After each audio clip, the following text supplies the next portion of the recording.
Hi friends, welcome back to my channel. ఈరోజు recipe వచ్చేసి పిజ్జాలోకి sauce చేసుకుంటారు కదా, పిజ్జా చట్నీ అని కూడా అంటారు. అది ఎలా ప్రిపేర్ చేయాలో ఈరోజు చూద్దాం.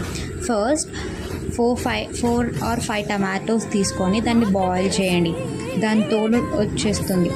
తోలు వచ్చిన తర్వాత దాన్ని కూల్ వాటర్లోకి షిఫ్ట్ చేయండి. ఒక 5 minutes వదిలేస్తే దాని తోలు ఈజీగా వచ్చేస్తుంది. దాన్ని రిమూవ్ చేయండి. రిమూవ్ చేసిన తర్వాత టమాటోస్ని కట్ చేసుకొని గ్రైండ్ చేసుకోండి, ఫైన్ పేస్ట్గా చేసుకోండి. బాయిల్ చేసుకున్న టమాటోని హాఫ్ టమాటో లేకపోతే ఫుల్ టమాటోని కట్ చేసి పక్కన ఉంచుకోండి.